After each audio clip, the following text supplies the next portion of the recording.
and the 2008 campaign that resulted in the election of our former president, Barack Obama, was probably one of the most exciting political seasons for us all.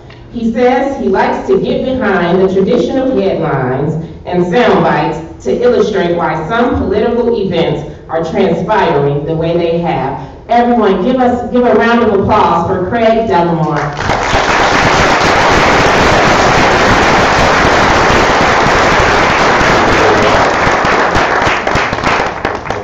My microphone is on, is it? Yes.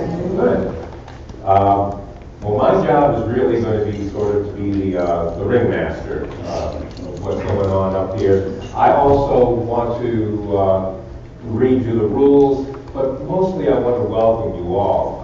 The turnout here is great, and that's the kind of participation that's going to make a difference in any election, and it's good to see people interested because this is your chance to hear from all of the men, well, almost all of the men, running for governor on the Democratic side. One is not going to participate. You'll hear about that. But what I just want to ask is that 7 candidates, that's a lot of candidates for a forum. And so we're going to ask that you not have big outbursts and lots of applause every time somebody says something great, and absolutely no boos. We want everybody to be treated with respect. Don't forget, all Democrats. But it's not just about a shouting match of who has more supporters. It's really about getting everything moving. Loud applause and long applause slows everything down, and you don't get to hear as many answers from the participants as they can give. So please do hold your applause, except for right now, as I am going to introduce the candidates one by one in alphabetical order. By the way, I also remind you that the candidates have some tables outside where you can get literature on their campaigns. But let's start with the, let me first start, well, you know what, I'll do the rules once we get them inside. That way we can all hear them at the same time. But the candidates in alphabetical order, first is State Senator Daniel Viss. He represents the 9th District of the United States.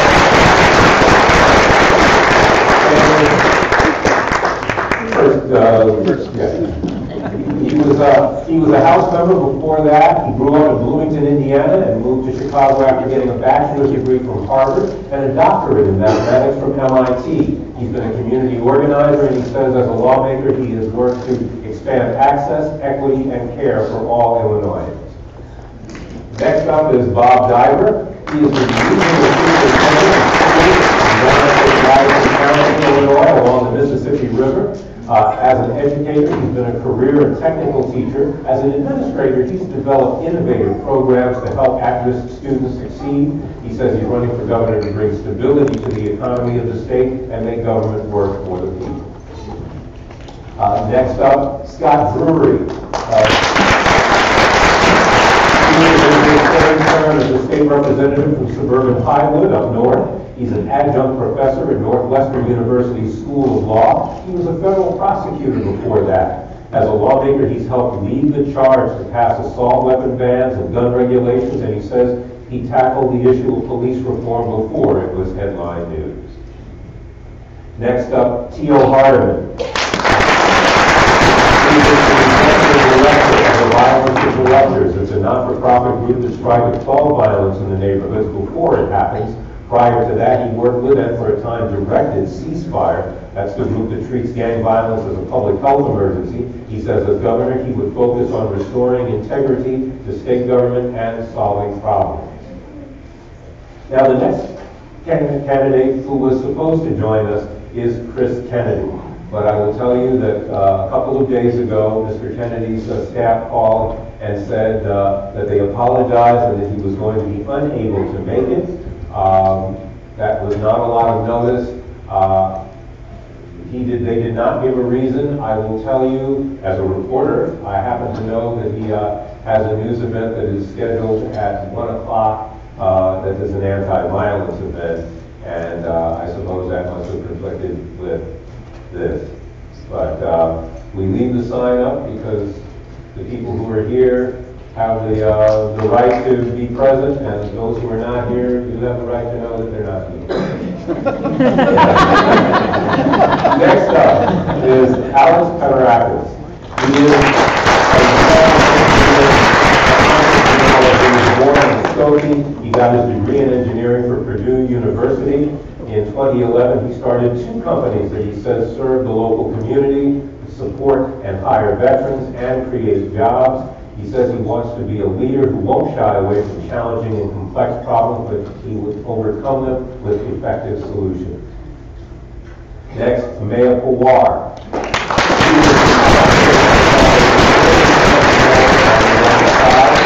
His election in 2011 made him the first Asian American on the city council. He's in his 2nd term as an alderman. He has 2 master's degrees from the University of Chicago. He has led efforts to pass ordinances on social justice, workers' rights, and government reforms, including paid sick leave. He champions affordable housing as well. And finally, J.D. Pritzker.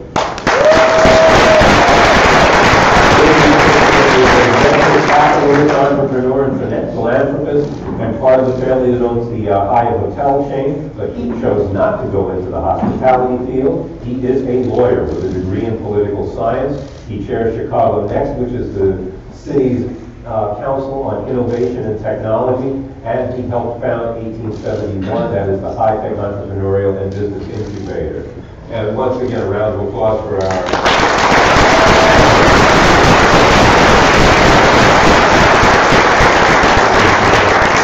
Now I'm going to give you all the rules. Now the candidates drew lots to determine the order in which they will give opening statements.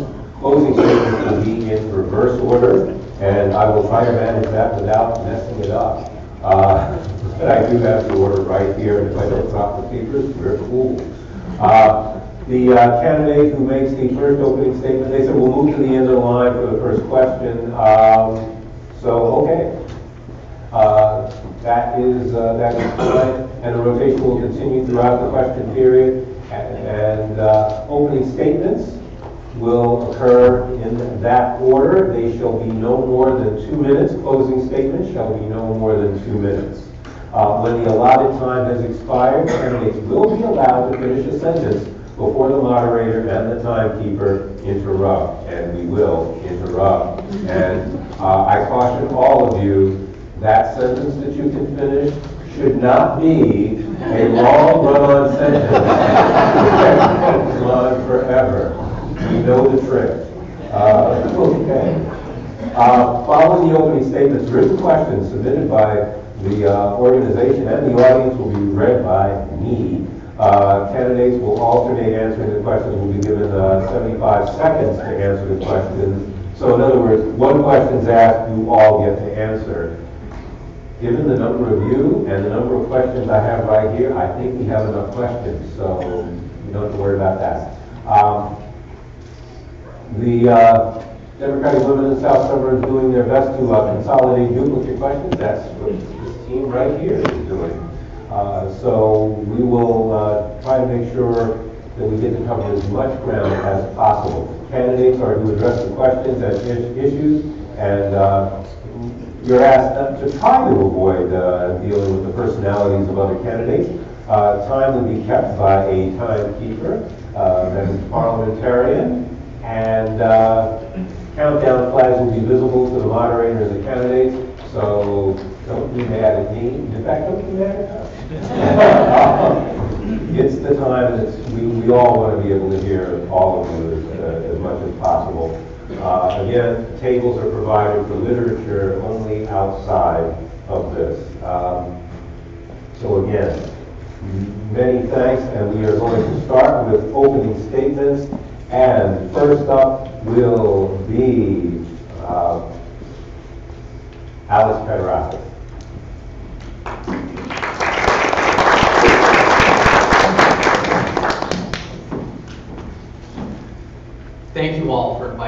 today to discuss the many issues we have in Illinois.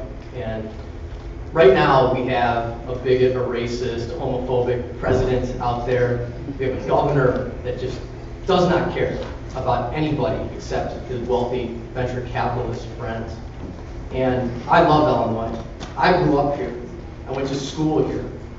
And to see the state and go across the state and see individuals saying, oh, I have 2 years left here. I have 3 years left here. I can't wait till I leave this corrupt, just broken state. It just hurts me. Because I truly love this state. And a lot of things are causing that. We have social services that are underfunded. K through 12 education, our children don't know when they're going to start school. Now, they may be happy about that, but it's not good for their education. Our private universities, our public universities are just outrageous for the cost that it takes to to actually go to these universities, and that's wrong as well. There's simple things we can do to change this great state. We need a progressive income tax system and not put the burden of taxes on the middle class and the poor. We need to protect the poor because a lot of politicians talk about that, but not a lot actually do or have actions that actually resonate. I mean, when it comes to the poor, the politicians' eyes, no lives matter.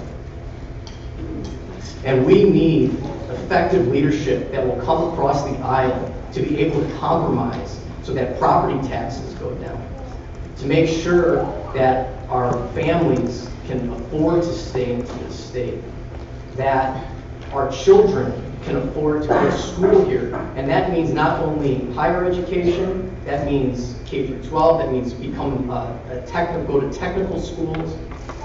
Again, this state is something worth fighting for.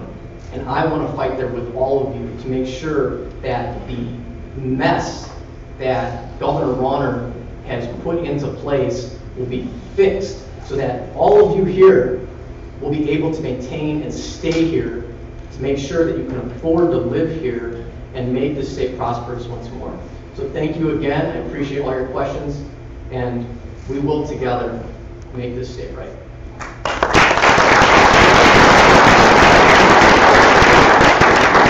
All right, next up will be Scott Drury.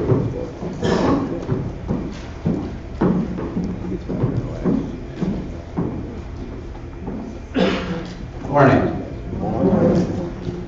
Our great state has come to be defined by public corruption, uncontrolled debt, and unimaginable gun violence. When we ask people across the state, do you think Illinois government is on your side? The overwhelming answer is no. When we ask people, do you think Illinois government is trying to do anything to fix that? The overwhelming answer is no. My name is Scott Drury, and I'm running for governor because I want to bring an honest change to the state of Illinois. I want to restore the foundation of trust between the public and the government. I want to make sure that we return Illinois government to its rightful owners, which is all of us in this room today. How are we going to do that? Well, in order to do that, we actually have to look at what's causing the problems. Illinois has been in a cycle, a downward cycle, for decades. And it hasn't just been a Republican problem. It has been a bipartisan problem where everybody has agreed to pay for things that we can't afford, which in the end has hurt all of us. And in the end, what it has done is made sure that we don't provide the educational opportunities that every child in the state of Illinois is entitled to, that we don't provide the jobs that everyone in every community across the state is entitled to. So how do we fix that? How do we fix that? We have to tackle the problem where we see it. We have to stop the corruption in government, the corruption that is working for the politicians and not for all of us. Every day we open up the papers and we see about it, another indictment, another investigation. It makes people feel horrible. What else do we need to do? We need to stop talking about whether or not we have more taxes or less taxes, and we need to get to the issue of what is going on, and that is over $250 billion in debt that the state can't pay. And until we tackle that debt, we will not be able to move forward as a state. And so that is what we are going to do. Our plan is going to deal with the public corruption. Our plan is going to pay down the debt. And our plan is going to have competitive elections to make sure that politicians are accountable to you. I'm running for governor because I want to bring an honest change to Illinois. And I know that together we can have a better Illinois for everyone. Thank you.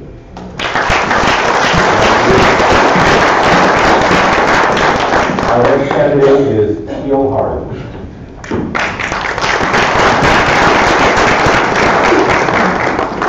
Okay, good afternoon, everybody. I'm Teal Hardin. I'm running for governor in the state of Illinois. This is not my first run. I ran for governor in 2014, and we secured close to 28.1% of the state vote, equaling 125,500 votes, and we won 30 counties downstate. I have a 2020 plan which represents a perfect vision for the people of Illinois. Part of my plan includes a progressive tax which can bring in $2 billion of new revenue to the state of Illinois. And part of my plan is to support House Bill 453, which is about imposing a business transaction tax at Chicago Mercantile Exchange, Chicago Board of Options, and the Chicago Board of Trade, which can bring in $3 billion of new income here for the state of Illinois. And under a 4-year Hardin administration, that's $20 billion of new revenue. So we can work towards a surplus for the first time since Governor Jim Edgar back in a blast from the past. I'm running also to make history as the first African-American governor of the state of Illinois. I plan to turn my campaign into a big movement here throughout the state. I have affiliates down in Southern Illinois, Central Illinois, and my running mate will be an African-American lady. I want you all to know that. I will not reveal my running mate right now, but I plan to run with an African-American young lady, professional young lady that's going to help us really take this state by storm. And since we're here with Democratic women in the South Suburbs, I want you all to know that I do support House Bill 3215, where women can learn with dignity and make sure we have feminine hygiene products in the school. I support House Bill 690, addressing gender discrimination, which 40,000 women are dealing with that right now in Illinois right now, okay? I'm the only candidate running that stood up against police brutality and excessive force. I consoled over thousands of women that lost their kids to violence in Chicago by the police or by community violence. I helped rescue 12 women from a prostitution ring on the west side of Chicago and helped turn the lives around of about maybe 100 women that struggle with drug addiction. So I've been around for quite some time. I have a master's degree in inner city studies, and my motto and my slogan for my campaign is from the legendary blues singer Lattimore, let's straighten it out. All right?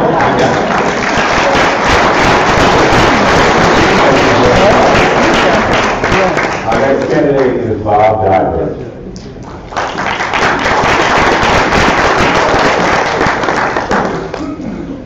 Thank you. I'm Bob Diver. I'm from Madison County in southwestern Illinois. I am the first candidate from southern Illinois to run in a Democratic primary in 20 years. It takes a lot of courage from downstate to run because a lot of people do not believe that the nomination can be sought by such a person, but I do. Because I believe the division in the state needs to be brought to unification. And I think there's more in the state of Illinois that unites us than divides us. And we need to depolarize our whole political arena in Springfield and bring people together for the good of everyday people in the state of Illinois. In my past, I've served 22 years in local government in all levels, from being a trustee to a township supervisor, 2 terms on the county board before I was a countywide elected official, which I serve today as regional superintendent. I proudly served the state from 2010 through 2012 as president of the regional superintendents in the state of Illinois at a very difficult time, in which I'm the only candidate saw consolidation of a unit of government, in which the regional offices were consolidated from 42 to 35. I also experienced going 6 months with no pay because of a line item veto, in which I led to override. So I know personally about hardships that people face because of my personal encounters. But I want to say this.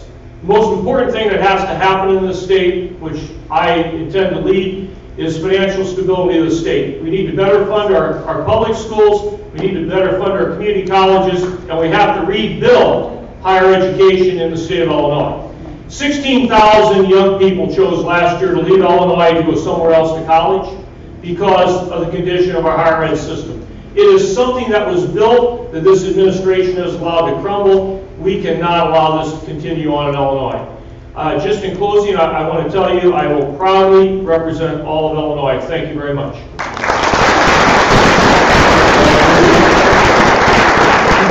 Our next candidate is Daniel Pitts.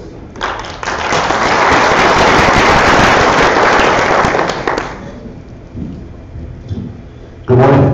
Good morning. Good morning. Maybe we should try that again. Good morning. Good morning. There it is. I'm Daniel Pitts. I'm state senator in the 9th district. I'm running for governor of Illinois.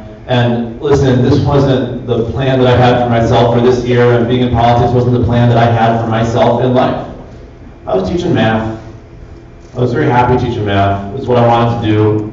I know, there's no accounting for taste. And I saw our country spinning out of control under the administration of George W. Bush, heading off into war. I saw a movement of people coming together to change it, and I felt like I had to be a part of that. I started going door to door and block to block. I saw how people can come together in movements and make change and create justice, and I fell in love with that idea, and that's what brought me into politics.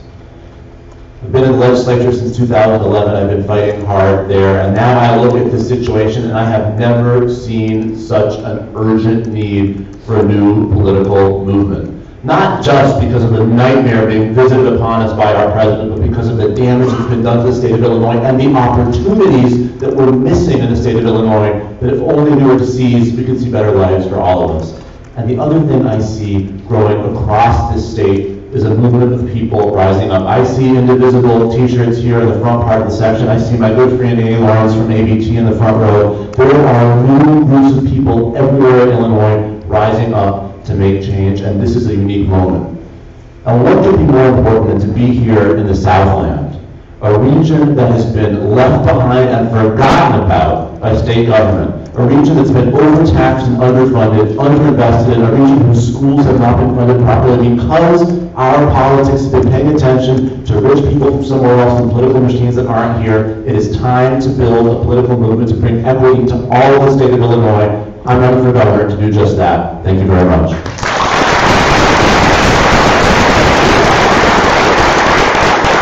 Our next candidate is Amaya Ballar.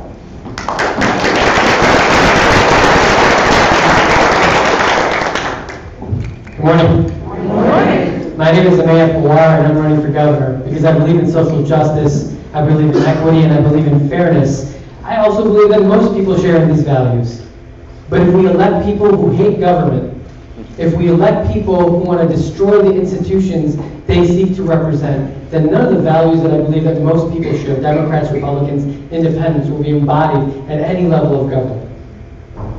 Government's most basic charge, our contract with one another, is that we take care of one another.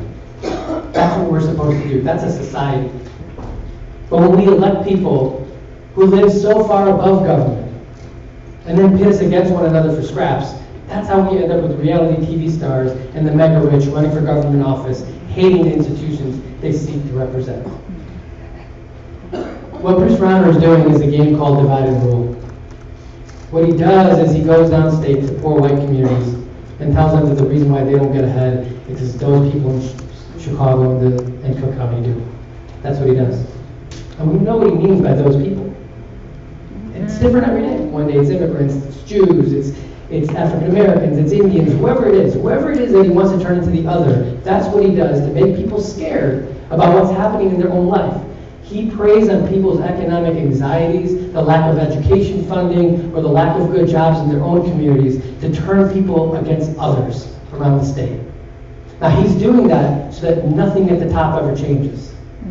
That's what wealthy people do when they want everyone at the bottom fighting over scraps. So I believe what we need is a new deal. One that brings our state government and our people together, black, white, and brown, Southern Illinois, Northern Illinois, and everything in between. And it rests on 4 key planks: education funding equity, universal child care, a jobs and capital bill, and criminal justice reform. It's time to come together. Thank you.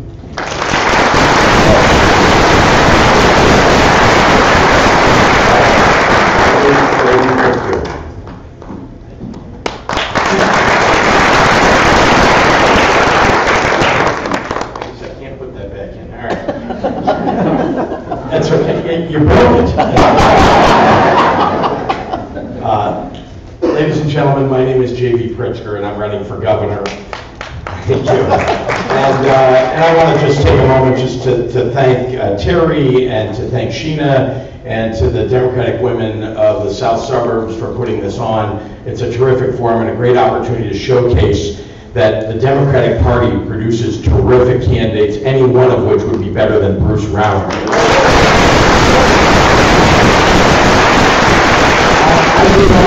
home where my parents believed in economic justice and social justice, and they were fighting for it. They were activists. And in fact, it probably shouldn't surprise any of you that one of my very first jobs was working for one of the great civil rights governors of the 20th century. And then I went to work. I was a chairman of the Illinois Human Rights Commission, which is the state's civil rights court, and I turned it around. The Republicans had decimated it, and I worked together with the Republicans and Democrats to make sure that people were getting justice faster.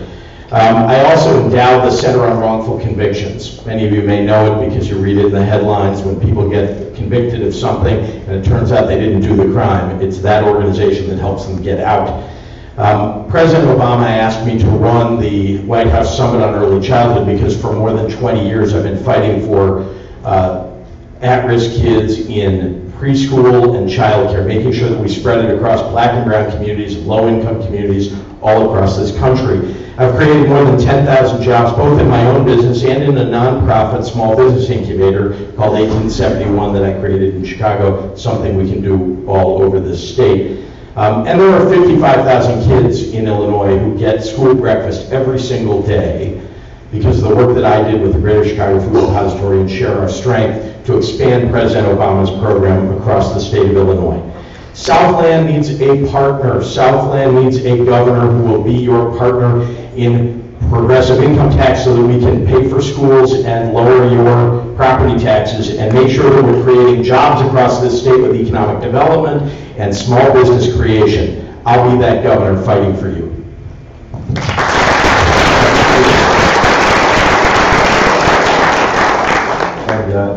Now that Christopher has fixed the microphone, I can tell you that actually none of you are going to have to use it again.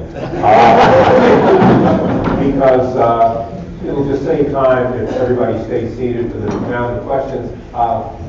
Mr. Padarakis, can I ask you to move that, give that microphone to Mr. Pritzker? Okay. And then everybody has his own microphone.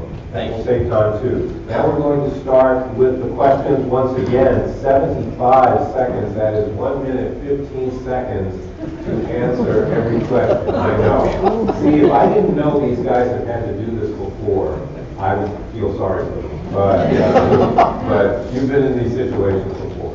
1 minute, 15 seconds to answer the questions. And it's going to be in the same order that you did the statements. And we're going to start with a really easy one. And these are from the audience. Governor Rauner is not the only obstacle to improving Illinois. How do you think you will handle Illinois House Speaker Michael Madigan and the House to get your agenda moving? Okay, Alex Padarakis. Thank you so much. So this is the biggest question, and Bruce Rauner has tried to divide us with the whole Mike Madigan issue. And the first thing that we can do is compromise. We've lost compromise, and that's the first thing.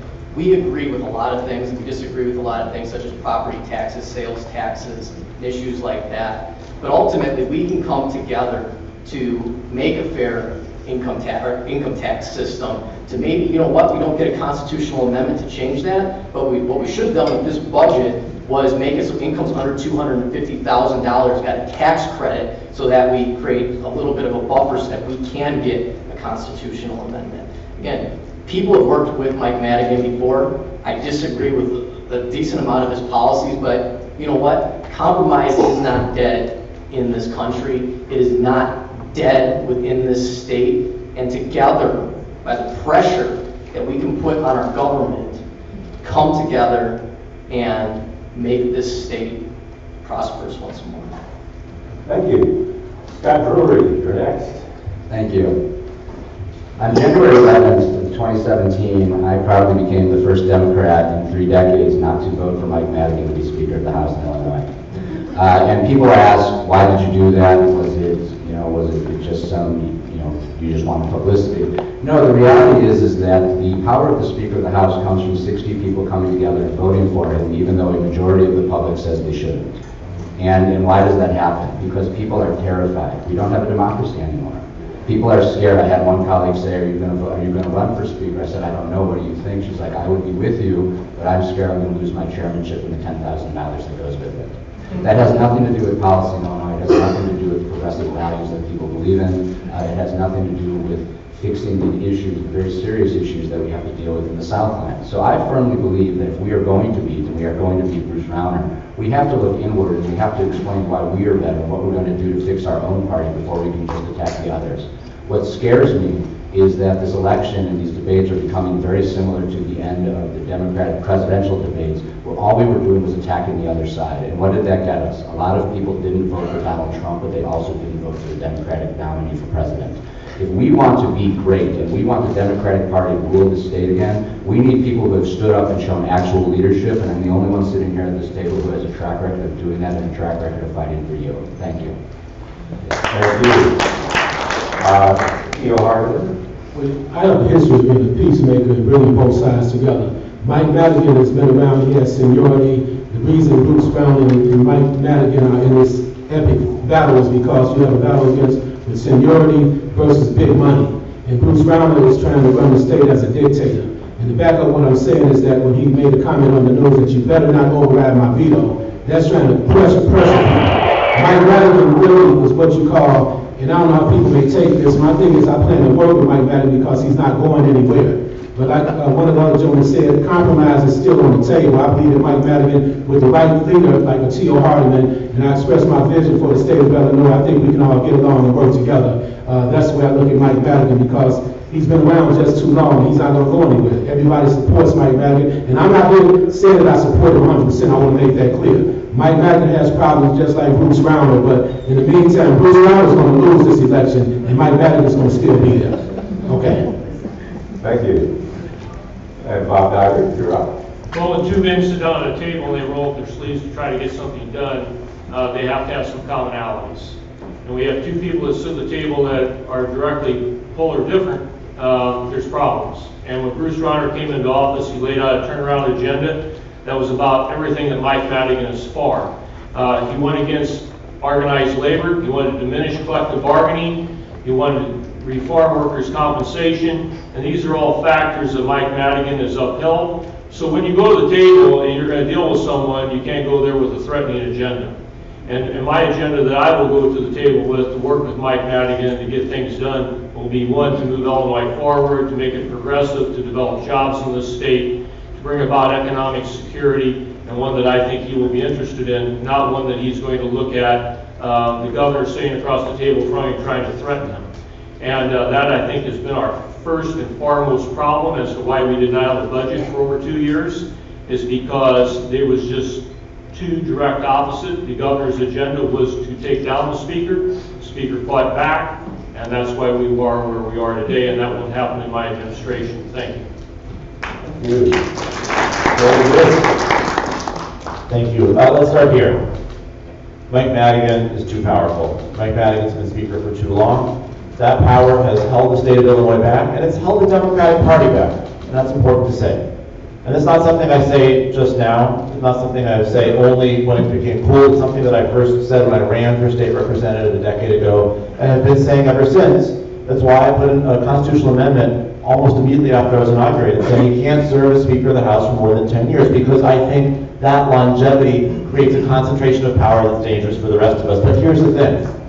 I'm also going to work with anyone. And I also, while sticking to that position strongly in the legislature, I'm able to get a lot done by figuring out what it takes to move Mike Madigan and how it's possible to work with anybody, including Mike Madigan.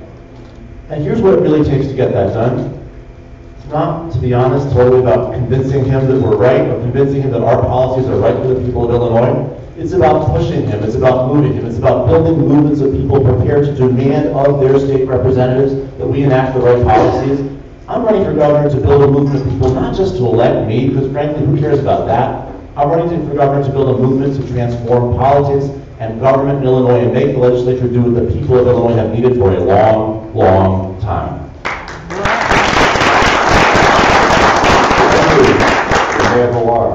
Thank you. So whenever I ran for office in 2011 as alderman, I didn't have any endorsements or any money. I just knocked on every single door, and I beat the Chicago machine. I say that because after I got into office, then I worked with and sometimes against the same people who worked against me. That's democracy. It's compromise. It's dragging people along to make change. And I've passed over a dozen pieces of legislation in my time in office. Same thing can be happening in Springfield. It's about dragging people along, holding them accountable to the issues that they say they believe in, like the millionaire surcharge that the speaker said he does, the elected school board in Chicago, a progressive income tax. All of these things have been led out of committee, including a $15 an hour minimum wage. So if we have a Democrat in the governor's mansion, it's not to hold the speaker accountable and everyone else who said they're for it, including the governor. That is what democracy is about. It's about bringing people together that don't always agree on issues to make change on behalf of people. If everything becomes about personality and one person, that's a race to the bottom. And that's how we get to this place where we have Bruce Rauner throwing money against one person. Because all he wants to do is divide us and make us fight over scraps. We can't allow ourselves to succumb to that. Thank you. And J.D. Pritzker. Hey, last but not least, ladies and gentlemen, I've been an independent leader, an independent thinker my whole life, and I think I've accomplished an awful lot, not only creating jobs in business that I built, but also helping to feed kids across the state, making sure that there's health care and that kids are getting early childhood education, making sure that we're building up our institutions to fight for criminal justice reform.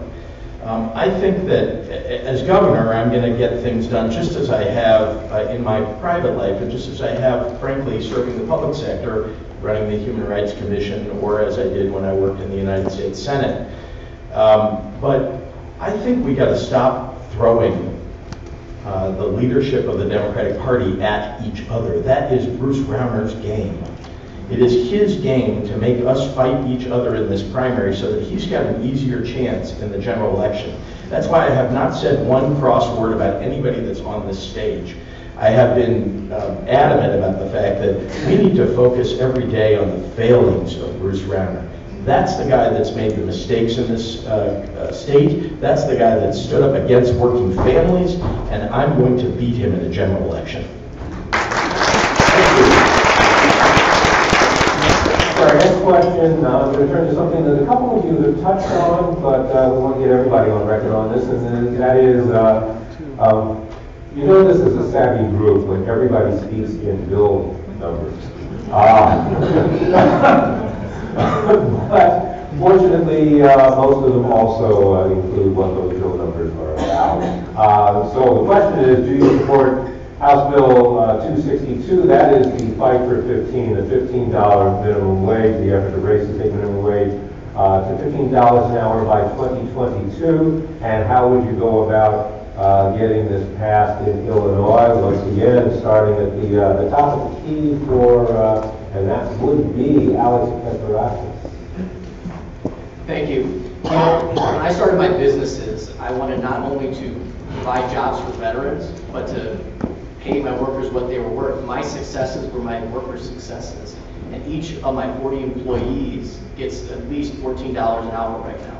I'm not mandated by that. I'm not told by the government to do that, but I do that because their success helped me get to where I was today. I support the $15 minimum wage, and I hope that this can get through the legislation, that Governor Rauner's veto will be overridden, and that people can actually live in Illinois and afford to live in Illinois, because that's what it's all about. This state is great and will continually be great with this $15 minimum wage increase. Okay. Scott Drury. As a member of the House of Representatives, I'm proud to say that I voted in favor of the fight for 15. But I gave a speech on the floor when I voted for that and said that it was a bittersweet day. Why was that? Because when we had the votes in 2013, in 2014, in 2015, and 2016 even, to actually pass a $15 minimum wage, we either had a Democratic governor who would have signed it or enough votes to override any veto. The House leadership and the Senate leadership didn't call those bills for a vote. They waited until we had a Republican governor and only 67 Democrats, not a supermajority, to actually call that for a vote. So why do I say that? Because as someone who is actually in the House trying to fight for real change, I've grown cynical of what the party is doing to all of us. It's not the Democratic Party that we represent. It's not the core values that we represent. It's become a party that's about winning. It's become a party that's about embarrassing the other side. But at the end of the day, someone who needed that $15 is not going to get it this year because of the politics that we're playing. And so I want to bring honest change to Illinois. I want to talk about the realities of what's going on. And that means sometimes we do, like I said, we have to look inward at our party and make sure that we come out of this better. Because if we can't make our case to people of why we are better than Governor Romer, him just being the worst is not going to be enough. Thank you. And I just take a moment to thank everybody who threw their hearts on this. This is really helping us go along. C.O. Harden, you're up there. Once again, I'm one of the only candidates sitting up here that stood on the front line with everybody marching for the $15 minimum wage.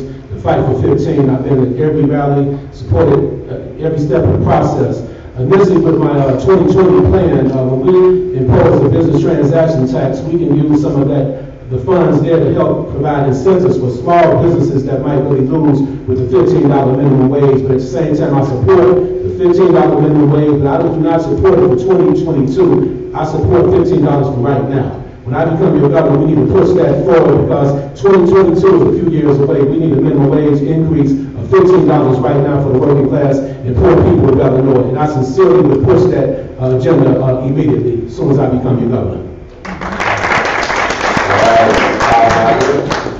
I support the $15 an hour minimum wage increase, but I immediately support a $10 an hour minimum wage tomorrow. No one can be living or working on a minimum wage at the rate of $8.75. Okay, that's where we are today. I live right next to St. Louis in Missouri, and I want to tell you bad news. Their minimum wage drops from $10 to $7.50. Now imagine going backwards in a state. And I say that to you because that's why the next governor of this state, who it is so important. That you've got a governor that will move a minimum wage forward rather than make it regressive, such as Governor Greitens has in Missouri. And if I'm the next governor, you'll see a progressive minimum wage. You'll also see something else come into play, something far beyond the minimum wage, which I call a living wage. A living wage is one in which people can actually live on, pay their bills, and has a COLA factor built into it. That's a cost of living increase, because when your utility bill goes up and you're making minimum wage, that's just less money you have to help support your family and your causes. So that is my goal, to help people live better in the state of Illinois and have better paying jobs. Thank you. I've been fighting for wage increases for a long time. I was a proud co-sponsor of the minimum wage $15 bill that's currently on Governor Rauner's desk. And by the way, if you're listening, Governor, there's still time to change your mind. Sign that bill. Now, I will tell you that there were some Democrats who weren't sure, is 15 too much? I don't know, should we wait a year? I fought hard to make sure we took that vote, we passed that bill, we found the votes to do it. I've been fighting for minimum wage increases for a long time. I've been fighting to pass a bill to increase the wages of people who work for state contractors and subcontractors to be a living wage as well. I've been fighting for paid sick leave. I've got a bill to introduce family leave. We have to have a comprehensive policy here in the state of Illinois that says that if you're working in Illinois, you have a shot at a middle-class life, not just a living wage, but decent standards of living and the ability to raise a family. And guess what? Cook County has a minimum wage ordinance right now, and municipalities have been trying to opt out of that ordinance. And though I'm a state legislator, not a local elected official, I've been fighting tooth and nail and winning battles at village halls and city councils to make sure that our communities aren't opting out of the minimum wage. I've been doing everything I can to increase wages and standards of living. As governor, I'm going to make sure we have living wages for all.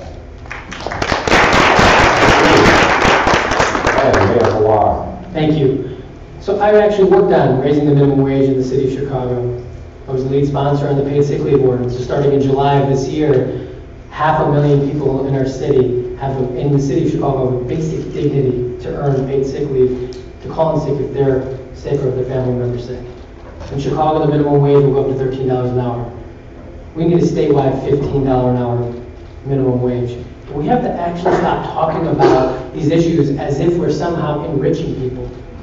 These are just basic dignities. Paid sick leave, paid family leave, raising the minimum wage, fair scheduling. All of these things are what people who wear shirts and ties have when they go to work. Yet we deny these basic dignities of working people simply because we look down on them. That's the problem. Our public policy is based on deserving and undeserving, and that is a shame. That needs to change, and we need to stop talking about these progressive policies as if we're rewarding people. We're just raising the standard so that we can have a decent society, so people can raise a family and hopefully get ahead. Thank you.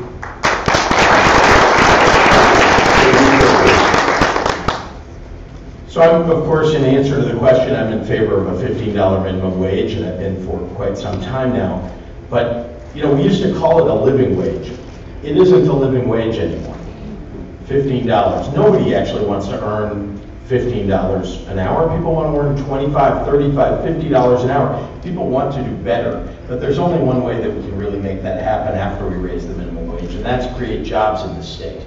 Last year we had 0.5% job growth. 0.5% job growth in Illinois. There are a lot of reasons for that, but the number one reason is Bruce Rauner created uncertainty for businesses and for workers all across Illinois. And so we don't have any competition for labor that's raising labor rates here in Illinois.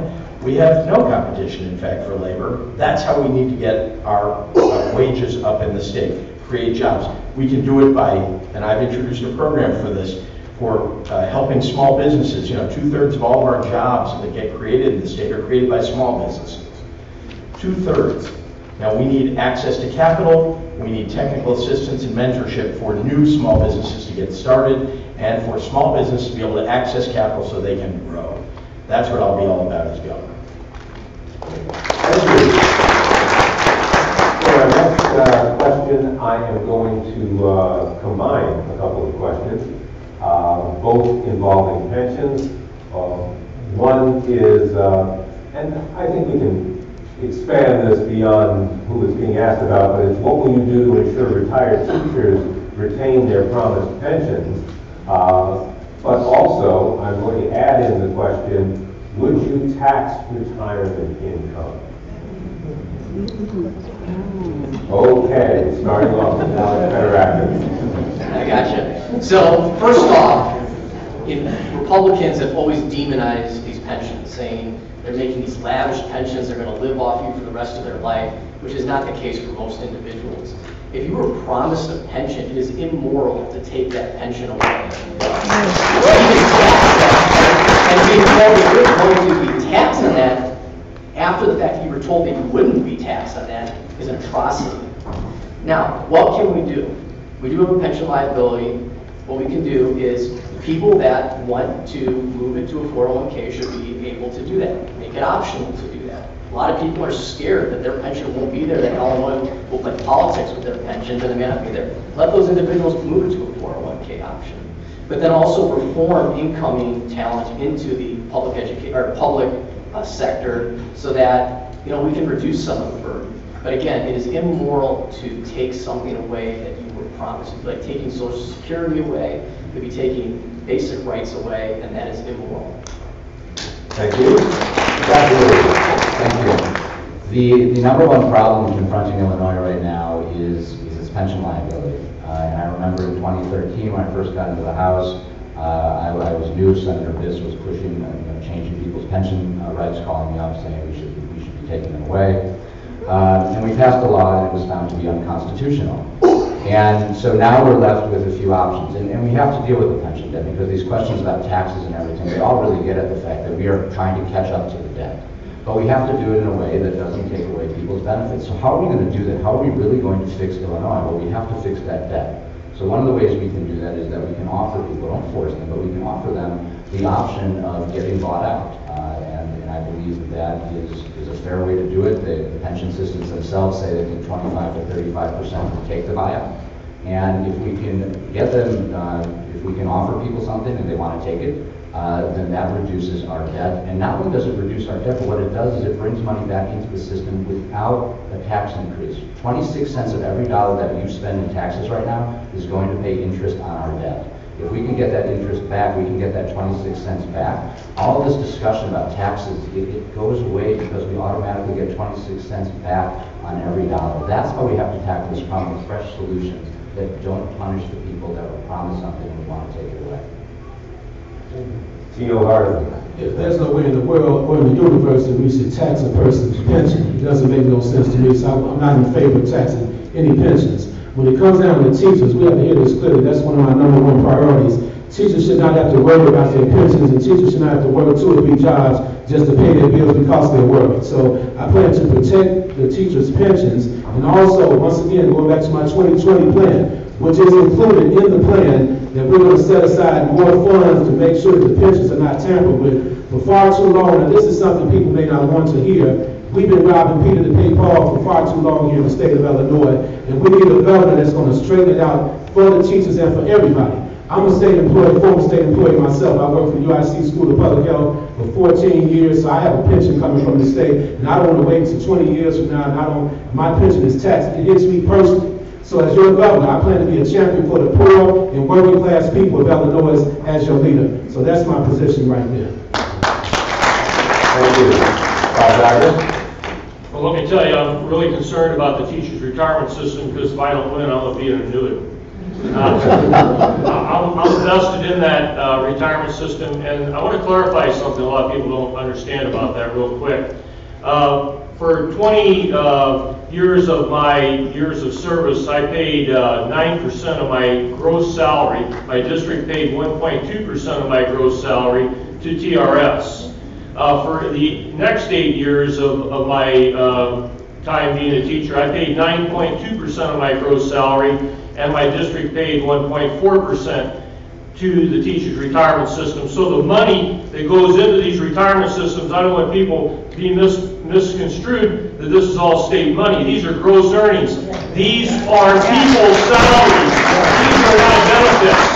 This is money that we've invested in the retirement system. And do we have the right for that retirement? We sure do, because that's our investment. And we do not get Social Security. There is no Social Security paid. If you earned your 40 quarters, you fall under the Social Security offset provision and get a minimal amount of Social Security, even compared to what you paid. So if you opt a person out of retirement, they have no Social Security. They have no retirement, so you've got to be careful. But first and foremost, I want to tell you, people who are teachers need to pay in, because you have to have money going in to pay the people who are retiring. That is very important, and you've got to make wise legislative decisions. I would have never allowed the ERO to sunset to cost TRS an additional $432 million a year.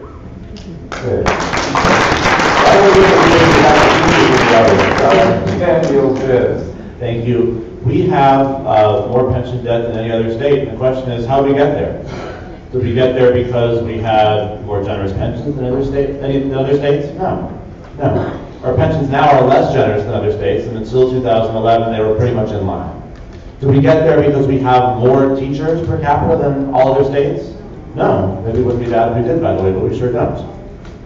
We got there because for generation after generation, we didn't make the proper payment into the system. Generation after generation. Teachers put theirs in, state didn't.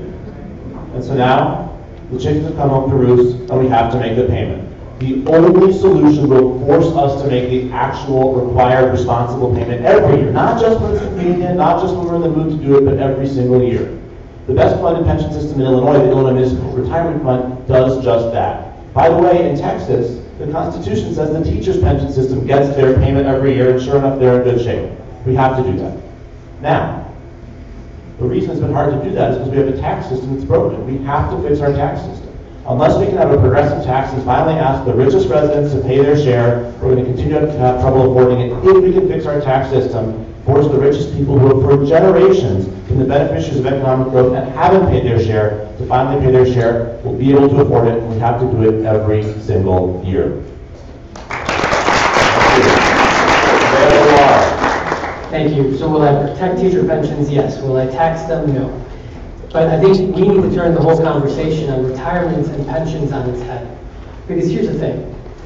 We have allowed a few demagogues to make it okay to question the salaries and pensions of a teacher or a carpenter or a union worker, that somehow that is part of government reform. It's okay to question their benefits. But if I question the equity or the fairness of Bruce Rauber making $200 million a year and paying the same tax rate that everyone else does, I'm some sort of raging communist. That conversation needs to turn on its head, and what we should be talking about is not pitting the private sector against the public sector, is demanding that we raise the Social Security limit so that we have retirement security for everybody, and stop fighting over scraps.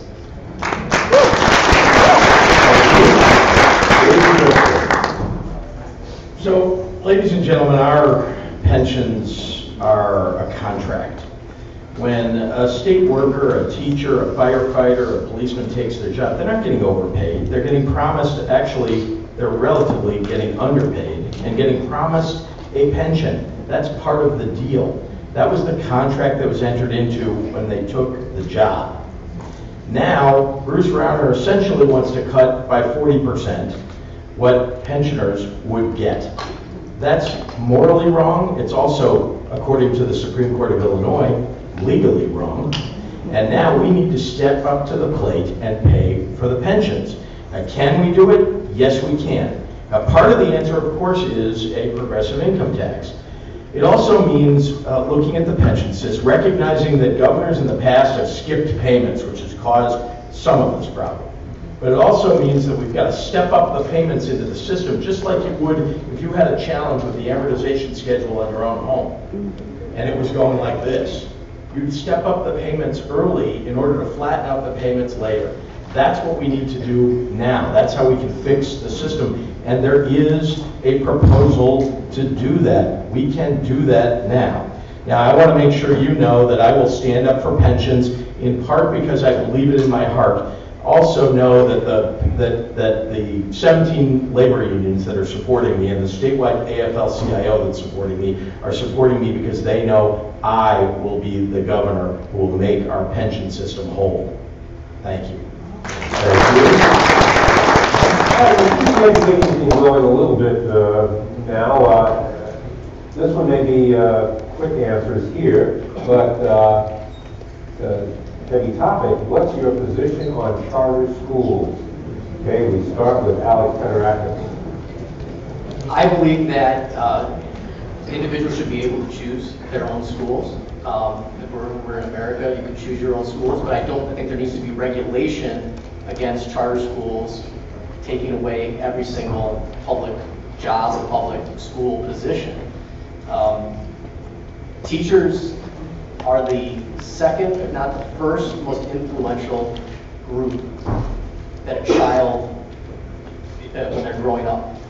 And I believe that school choice should be someone's choice, but there needs to be positions in place to make sure that public schools are getting similar and being funded similarly to charter schools. Next up would be Scott Murray. So I'm proud as a state representative to have been endorsed by the teachers unions, but also to be honest with them and say that in certain situations there may be a need for a charter school. I represent the North Shore, some of the wealthiest schools in the country and definitely the state. I also represent parts of North Chicago, some of the most underfunded schools in the state. And in North Chicago there was a need when the school board was being indicted, the public school board was being indicted. There was a need for a charter school to help lift up the public school. And those two schools have coexisted. I've talked with the charter school people and I've talked with the public school members when there's been fights between them. I've worked them out and have found that we have been able to make huge strides in the education of the children. Because at the end of the day, we're talking about the kids. I believe that every child in Illinois and in America has the right to a good education. And in my district, I can see that we are not delivering on that promise to our young children. And so the fight can't be about charters and money. It has to be what is in the best interest of the children. And if there's a situation where it makes sense that we need that there's a school that is not doing what it should be doing, we want to help that school, and we're doing that in North Chicago. The state has taken it over and is working to make the schools better. But we've also been using the charter school as an incubator of thought to help lift up both of the schools. And so with that position, like I said, I've been able to earn the endorsement of the teachers unions because I think it's just the honest answer and the right answer. Thank you. T.O. Hardiman. Yes, I support the public school system all the way. Charter schools, there's no data that can back up the fact that charter schools are outperforming public schools here in Illinois. Take a look at the numbers, okay? But at the same time, when you have a charter school, that means that somebody funded that particular charter school. So therefore, there shouldn't be no real argument when it comes down to public education in the state of Illinois. My priority would be making sure that we fund the schools on the highest level possible to ensure that the schools are on the right track when it comes down to educating and their performance levels, and put some systems in place to monitor the progress of the schools that are failing and make sure we bring them up to par. Because there are models out there in the educational universe that really work when it comes down to educating our young people across the board. But my main priority as your governor would be to support public schools, because I'm a graduate of a public school myself, and I know many, many people that graduated from public schools that are doing real good in their lives, whether they're white, black, Hispanic, Asian, or whoever they may be, people that really progress in the public school system here in Illinois, and we need to strengthen our school system. Thank you.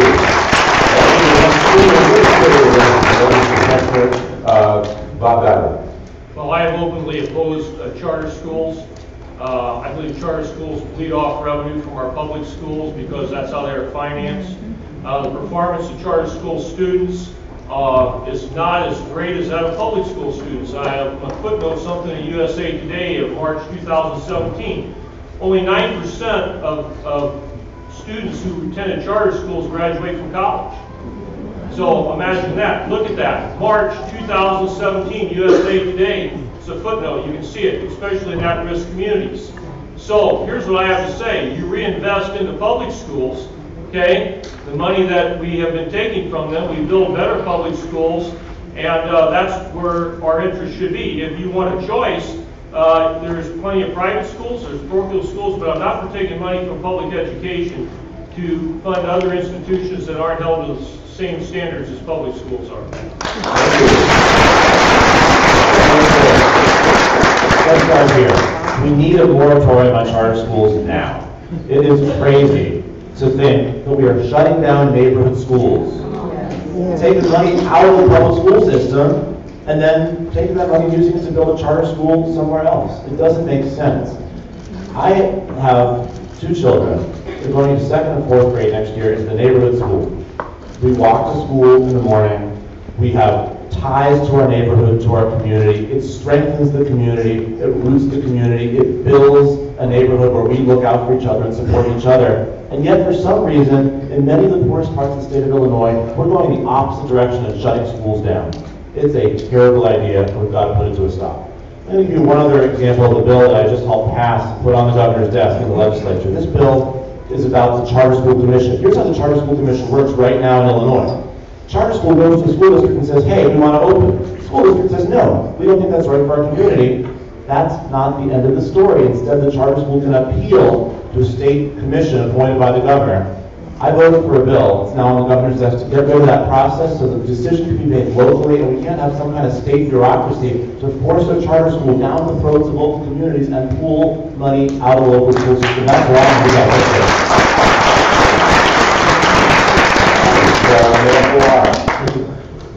Government should not be run like a business, and neither should schools. I am sick and tired of watching public institutions be privatized so that a few people can decide what happens to the rest of us.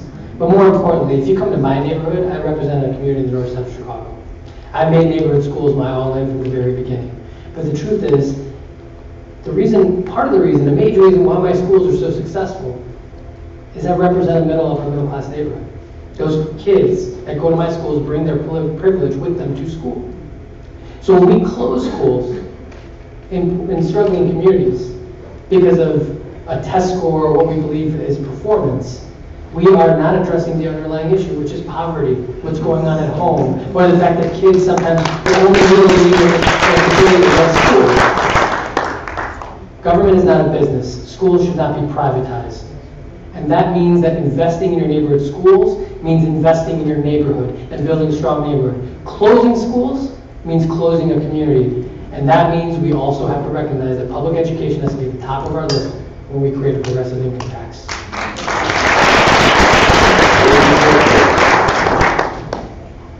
So I'm opposed to any expansion of charter schools across this state, and we ought to pass that moratorium immediately and make sure that the new governor signs it. The truth, yeah, because this one won't.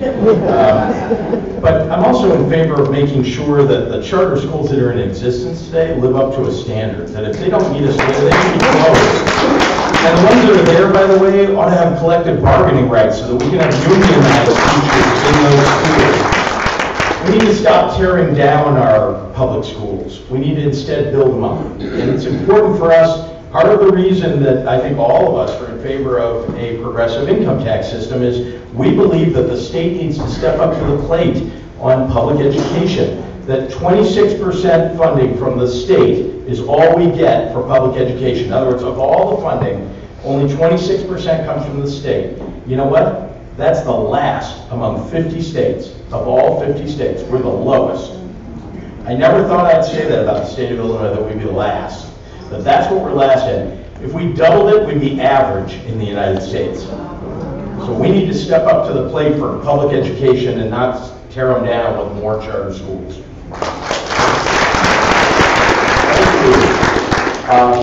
Continuing with education for one more question, how can we make college more affordable?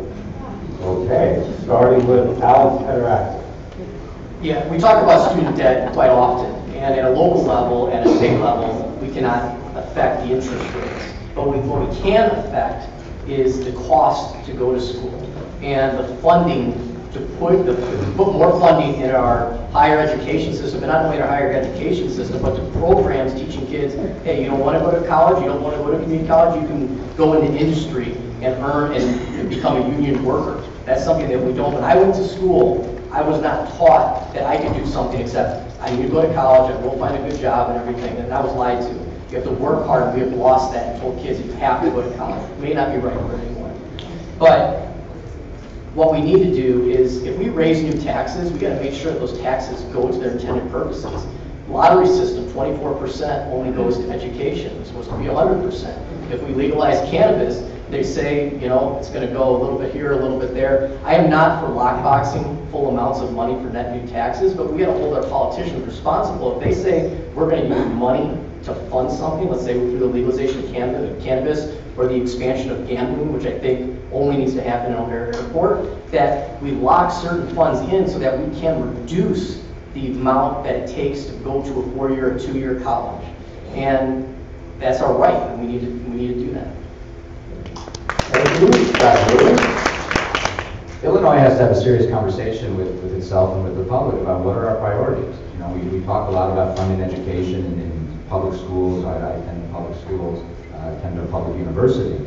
But the fact is that we're not funding our public universities, and so we're requiring those universities to find funding for somewhere else. The University of Illinois, they're raising tuition, they're looking out of the country to bring students in, and they're making it almost impossible for kids in this state to go to those schools. During the 2.5 years of the ridiculous budget impasse was really just two people in a very weak little General Assembly saying, we know we need new revenue, but we just don't want to admit it. Who was getting slaughtered in that? Who was getting slaughtered? We didn't fund it. Public universities. One year we funded 30% and we heralded that as some sort of victory by giving them 30%. The next year we did not make that up. That was money that was lost.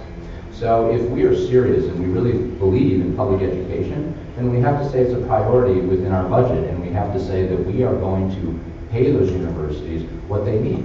And we want to have flagship universities in the state. We are failing the students of the state of Illinois by not keeping our promise to the saying that we believe that from not only just K through 12, but in secondary, in post-secondary education, that we are going to fund that. And until we make a commitment to that, it's all just words.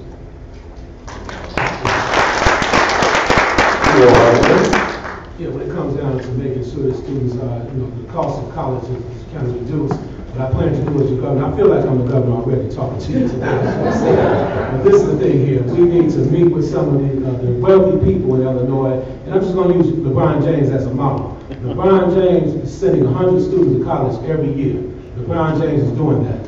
Instead of funding a lot of the charter schools, we need to put together a fund here in Illinois under my administration where we can have incentives for students that come from certain communities like, South Suburban areas, Peoria, Decatur, East St. Louis, Jacksonville, can't compete all throughout the state, but we'll have a fund set aside to help some of these students make sure we can reduce their college costs. That's the only way you can do it. You gotta set funds to the side and make sure the funds go for what they're set aside for. Real simple mathematics, and that's how we can help these students reduce the cost, because it's hard out here. A lot of young people cannot attend college because they do not have the funds. And we need to expand our scholarship programs here in the state of Illinois as well. And that's major. That's, like I say, education is one of my #1 priorities, and that's what I plan to do within my plan as well.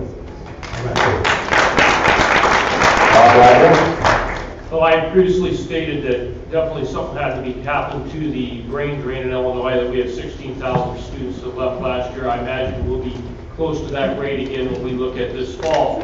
So, there's got to be a commitment on the state as to how we're going to retain our best and our brightest here, and how we're going to invest, and I believe that has to involve a corporate partnership with our major industries in the state, our major businesses in the state, that want to have ownership in their product that they're going to get, that's going to be their graduate, the person they're going to employ. So if you go to some other states, and I'm going to pick Oklahoma University as an example, you'll see ExxonMobil's a prime sponsor in the petroleum engineering program there at the Melbourne campus. You'll see other institutions throughout the United States where their corporate partners are major sponsors, and they help young people attain higher education. We also need to live up our responsibility. Prior to this forum, we were having a conversation about supporting our community college. I'm a product of the community college program, and I know what it allowed a kid like me to go to school. And the state should pay a third, property taxes pay a third, and tuition pays a third, and that's not happening today. So for many people that can't afford higher ed, this is where you start, community college, because that's how I did it.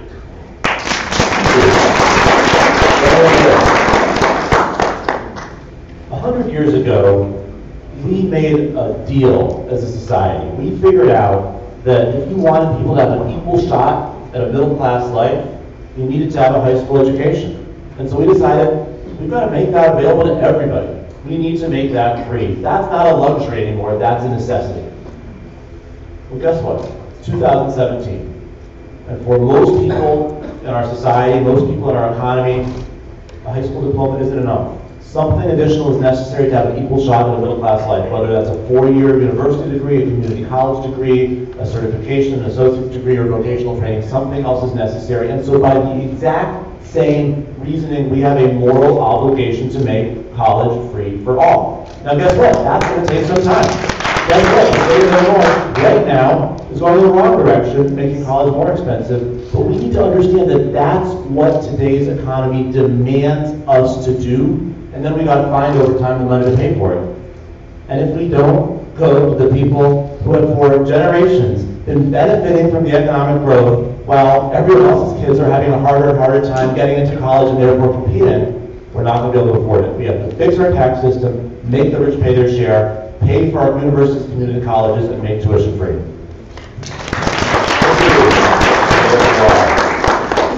Thank you. This is why I believe we need to have tuition-free college, and we should be doubling down on our public institutions. So my parents are immigrants from India.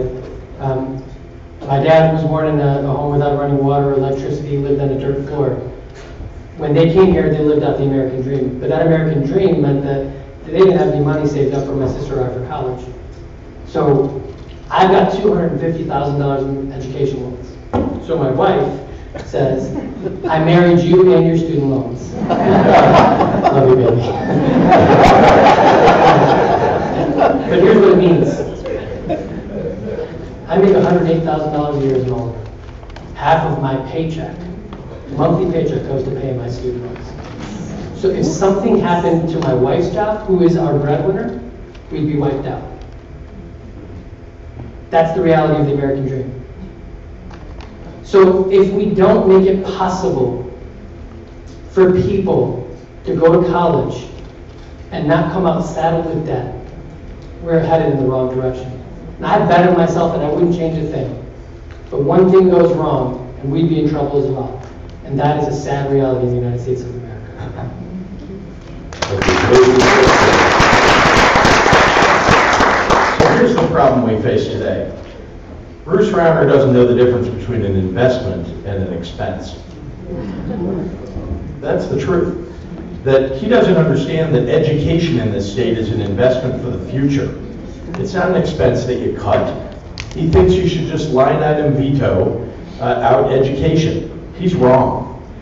That we've got to stand up for our education system, and frankly, here at Prairie State, where you're training people for manufacturing jobs, and we have tens of thousands of jobs across the state, by the way, that are available that people aren't trained for. People don't have the skills for it. So we need to train people, and they get trained here at community colleges. And they can get trained in vocational training in high schools, which we have to bring back. It's time. People aren't going to get a job out of high school.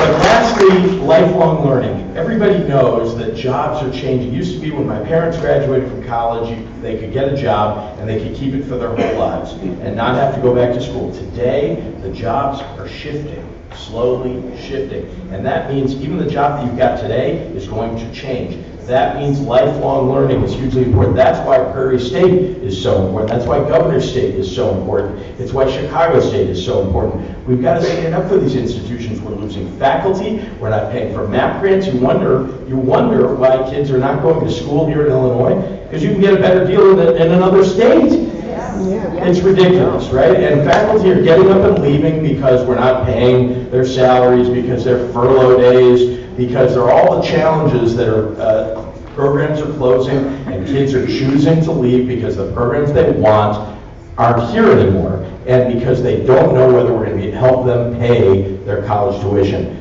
We've got to look at education as an investment, not an expense. All right, we actually only have 5 more minutes before we have to go to closing statements. So this is going to sort of be like a lightning round question because, bless our heart, one person in this audience put 2 completely separate questions on one card, and I'm going to ask it just the way, because you have to help this woman out. She says she has 2 deal breakers for her vote. 1, are you pro-choice? 2, do you support marriage equality? Starting with Alice Pederat. Easy answers are yes and yes. But there's so many times that when we talk about women's reproductive rights or women's health, it's just men. And it happens with children too. It's just men in the space. And that is totally and utterly wrong. Now, marriage equality, why is this even a conversation at this point anyway? If someone wants to get married to somebody, who am I to say? And that's the God-honest truth. So yes, yes. Okay. Next up would be Scott Drury. I am such a proud supporter of both of those issues. HB 40, which sits on the governor's desk, which is the bill that if this Republican national administration and the Supreme Court justices that they're appointing should ever take away the women's right to choose at the national level, we'll make sure that we keep that right here. That bill is sitting on the governor's desk, and I'm a proud co-sponsor of it. And the governor should be signing that bill. That was his promise that he made when he ran for office, and he should be keeping that promise. Marriage equality, I was a proud supporter of that legislation too, and was glad to be at the signing of that bill. These are things that are going on in the General Assembly. We talk about all of the bad things, but there is a fight going on in the General Assembly on a daily basis for our rights, whether it's women's right to choose, whether it's marriage equality, whether it's making sure that our streets are safe with responsible firearms legislation, whether it's keeping our environment safe so that we can walk around in nature and have drinking water that we can actually drink. These are the issues that the Democratic Party and I, as a member of the Democratic Party, have been fighting for. So thank you for whoever asked that question. I think as a group, we should all, at the end of the day, write a letter, call the governor and say, you have to sign HB 40 today. You're going to call it back to a special session. You go back to that special session. HB 40 should also be at the top of the list of things that need to get done. Thank you. T.O. Hardiman. Yes, I support pro-choice and marriage equality. Women's rights is like human rights, and human rights is the same as women's rights. When you come too far, it's time out for all this. That's a no-brainer. I support it 1,000%. And I want you all to know that I'll be the champion that's going to champion the cause for everybody in the state of Illinois. I'm the real deal. I just want to put it like that. So when it comes to standing up for women, my track record is pretty solid in that arena. So I need your support and I need your votes. I know we'll wait till my closing statement, but my answer is yes and yes, okay? Thank you all. Well, I think both of these are social justice questions, and the right to choose is the law of the land. It's been recognized as that, and I said that if I was governor, I would sign HB 40. I have, on more than one occasion, someone has asked me pointedly, are you pro-choice or pro-life? And I said I'm pro-life. I said that in a women's group, and I think everybody respects the right to life, but I think these issues are misconstrued, okay? But I don't want us to go back to the 1970s. We don't want to have another Roe versus Wade. And for that reason, we cannot go back on this social justice issue, nor do I think we can go back on the social justice issue of marriage equality. Okay? This became law of the land. It's something we need to uphold. It's something we need to respect. And I would respect that as being your next governor. Thank you very much. The first speech I made on the Senate floor was in support of marriage equality. It remains one of my proudest moments in the Senate. I fought hard to pass that bill. I was the lead sponsor of the bill making Illinois one of the first states in the country to ban so-called conversion therapy for minors. I'm 100% pro-choice.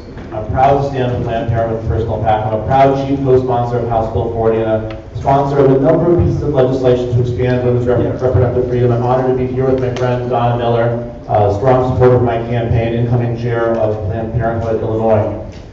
I also want to say that I know my place on these issues. There's a bunch of men on this stage. It's freaking pathetic. It's a problem. And so, as passionately as I feel about these issues, as much as I care about these issues, I want the communities who we are fighting for to know that they are the leaders and I am an ally, that they are leading the fight and I'm doing everything I can to support them in these efforts. We have seen an incredible resistance movement growing across the state. That is a movement led by women in every corner of the state of Illinois. They are changing the state. They are changing the country. They are saving their nation, and I am here to say thank you. I stand with you. I support you, and I acknowledge that you are the leaders who the rest of us have to stand in strong support of.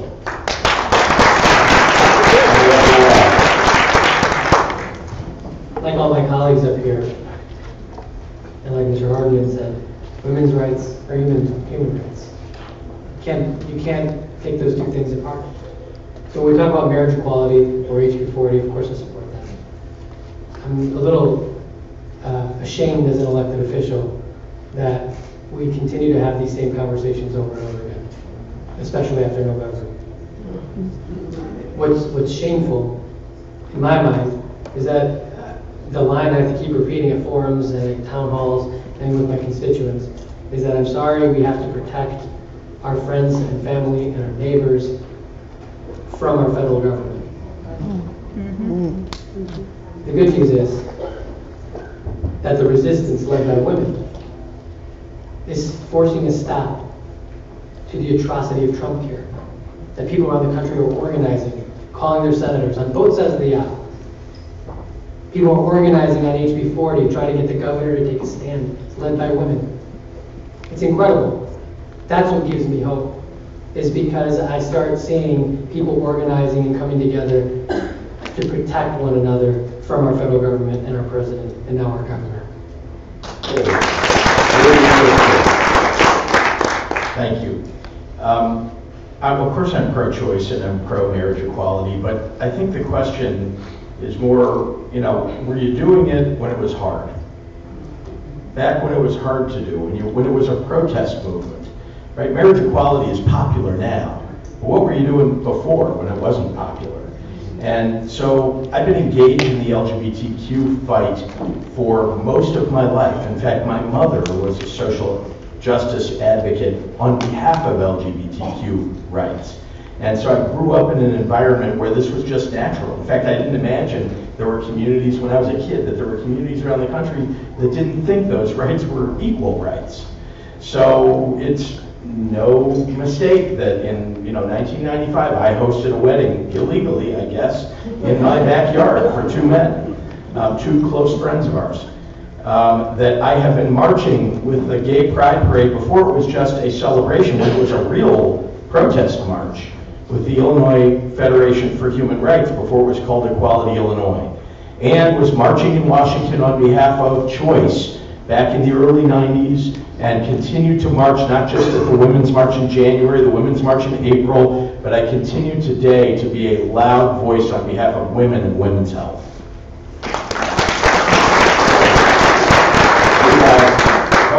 And I have a pile more questions, but we have come to the end of our question period. It is time for closing statements, and the last shall be first and the first shall be last, which means that now we are starting with J.B. Pritzker. Let's see if I can throw it in still. Don't start my time. Okay. So thank you very much. Thanks again to all of you for spending the morning with all of us. I think, look, we have some terrific candidates, and as you've heard, many of us agree basically on the fundamental issue. So I think the question that you've got to ask yourself is, what were you doing when you weren't running for public office? When nobody was looking, what were you doing? Because I think that's the real demonstration of somebody's values, is what they were out fighting for when you weren't running for anything or trying to prove anything. And for my whole life, I've been standing up on these issues, making sure that we feed kids in schools, making sure that we're getting early childhood education and childcare for black and brown kids, for low-income kids, for at-risk kids all across the United States. Standing up to make sure that we're fighting for civil rights and for human rights, and making sure that the LGBTQ community and women are treated equally and fairly. It's important, I think, to make that evaluation of everybody on this stage. And by the way, you should throw Bruce Rauner in. What was he doing? Because he wasn't doing anything, and he's proven it as governor, by the way. So remember, when you're making your decision, you got to look at the record, right? Were they really affecting people's lives?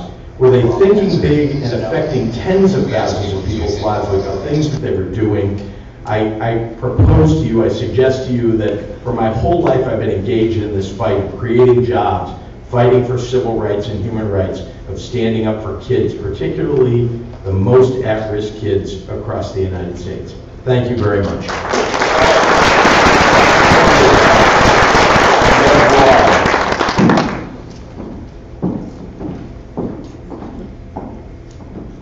I got into politics after Hurricane Katrina because I watched politicians and policymakers blame poor people for poverty.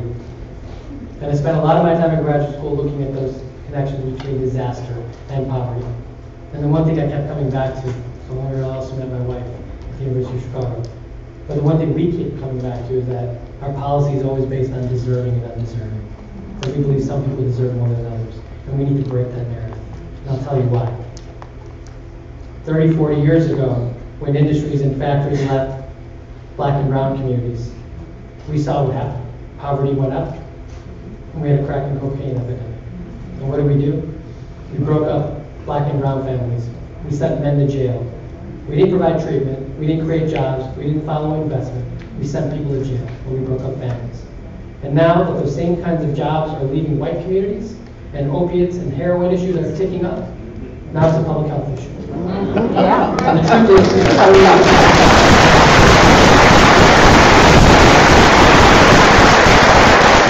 the path forward is recognizing the injustices of the past, but the injustice of the narrative of looking at some people as deserving and undeserving is our path forward. Because I'll tell you this much, as I've been traveling around the state, whether we're talking to poor white people, black people, or brown people, the issues are the same. They want good schools, they want good jobs, they want universal child care, and they don't want to stop being locked up for low-level drug offenses and stop being treated unfairly.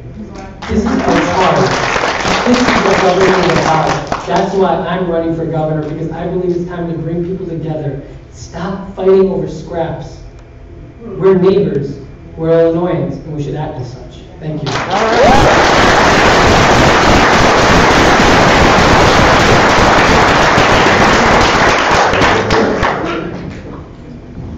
Thank you for participating in this forum. Thank you for giving me a chance to talk with you.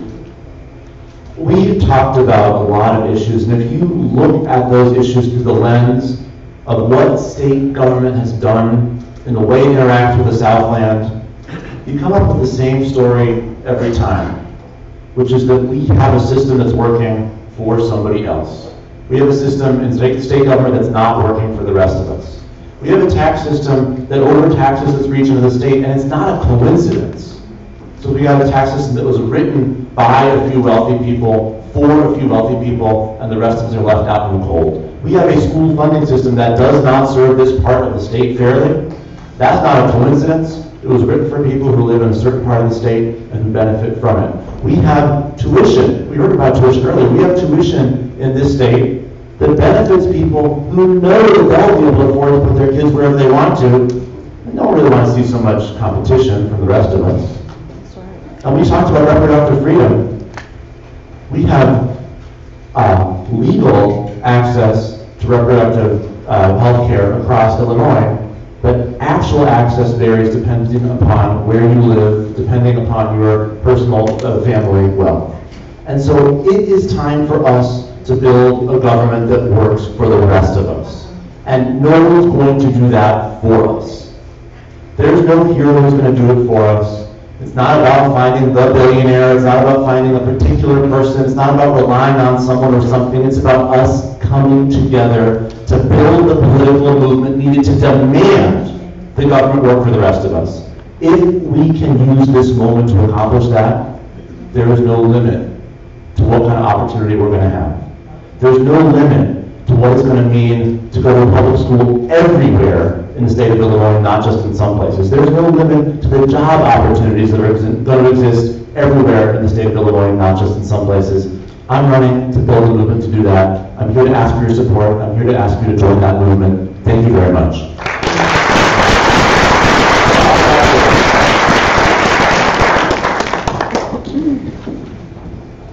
First of all, thank you for having me. It was a great honor to be here, and I want to recognize my wife, Karen, who's with me, who's been campaigning with me for 26 years. We've been married 25, so that says a lot about her as well. I want to tell everybody in this room what I've been doing. Okay, for 28 years, I was a public school teacher, and there's been a lot of talk about education. I was the guy that did bus duty. I was the guy that did cafeteria duty. I was the guy that took back trays and cleaned up after kids. I also taught tech ed. I was that career technical teacher that taught kids skill sets so they could go out and get jobs. And I hope those about 4,000 kids that I taught are proud of the jobs that they have today. That's what I did. I served kids. I worked in school districts. I fought this issue of school funding. I worked for property tax increases. And at the same time, I was serving as a local elected official. And as a township supervisor, I paid general assistance to people who were having hard times. So those kids had running water and electricity, so when they went home at night, they could do their schoolwork and come back to school proud as to who they are. And what I do today as a regional superintendent, I see that every kid that's getting ready to go to school has a new pair of shoes because I issue McKinney-Vento funds to the homeless.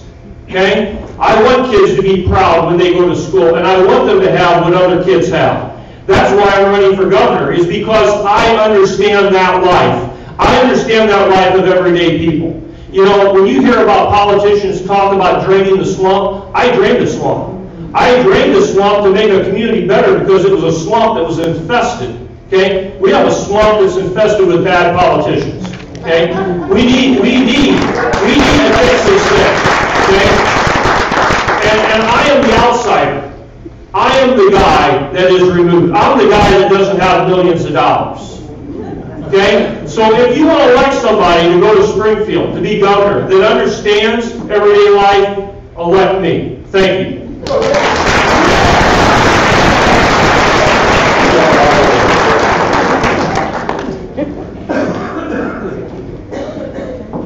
Okay, here we go.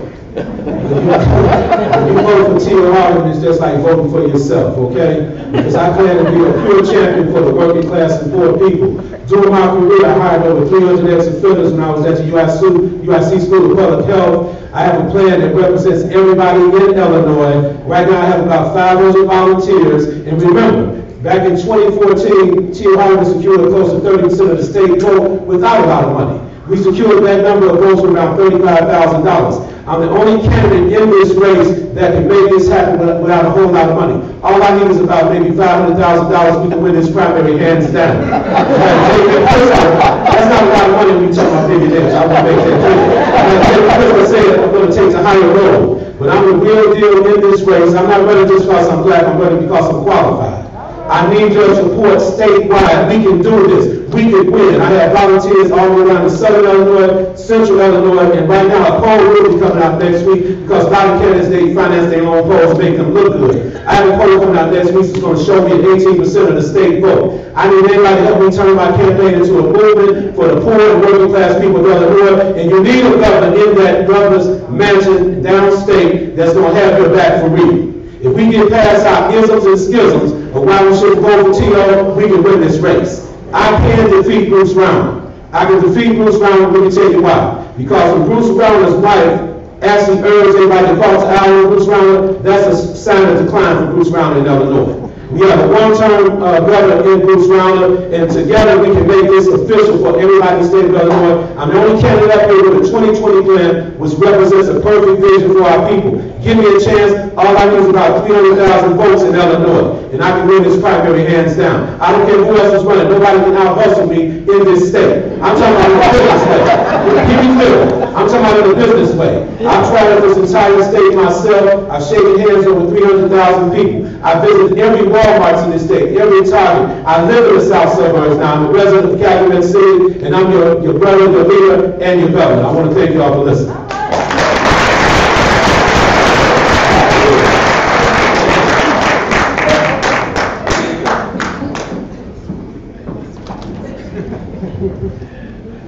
I'm going to try to follow that up. Thank you so much for taking the time to be invested in what is a really important election.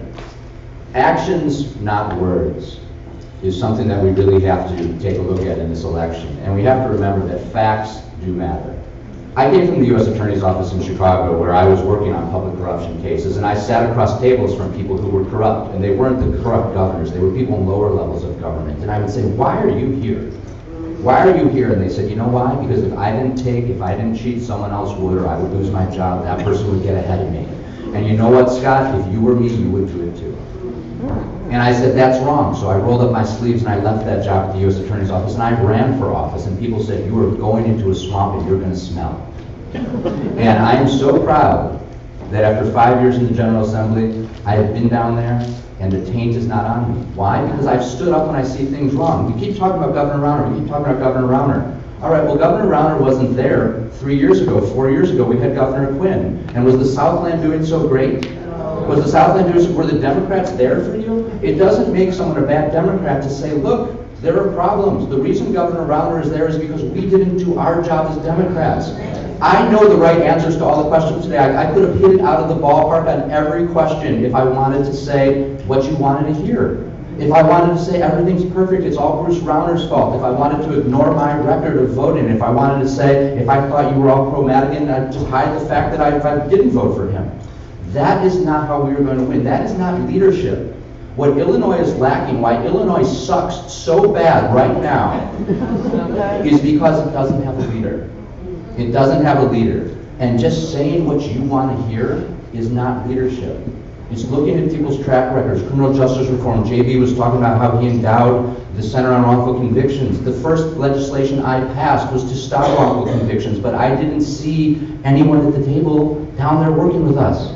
You have to look at who's been in the trenches and who takes on issues and doesn't just talk about those issues. If Illinois is going to move forward and we have a bright future, we need to look past the words and look at the actions, and we need to elect the leader. My name is Scott Drury, and I'm running for government because I know there can be a better Illinois for all of us. Thank you.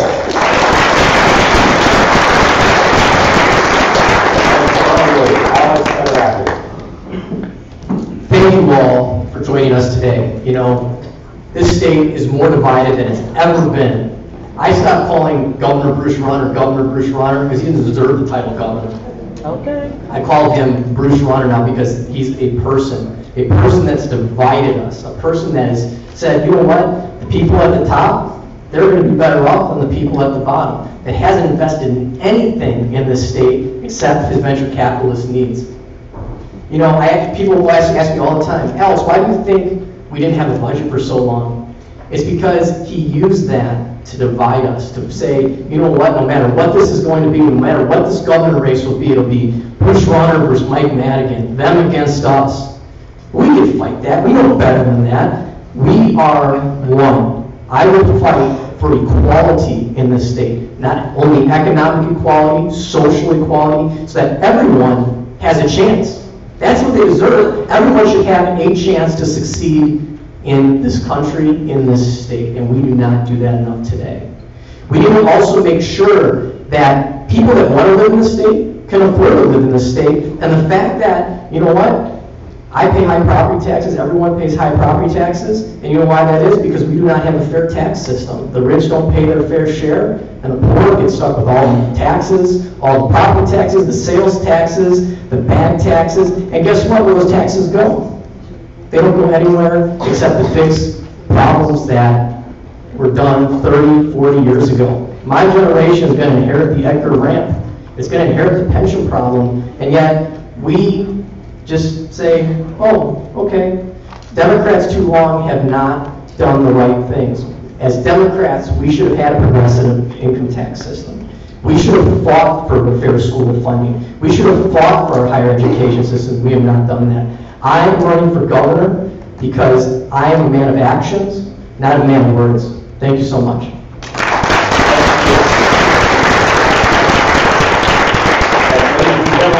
I want you to please give another round of applause to all of us.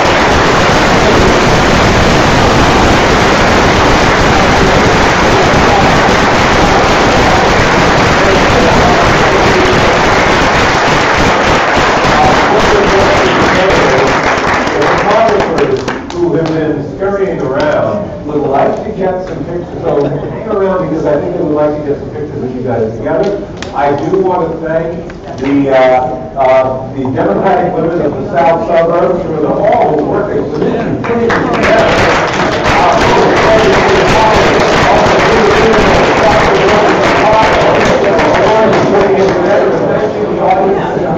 Great questions and for keeping us here.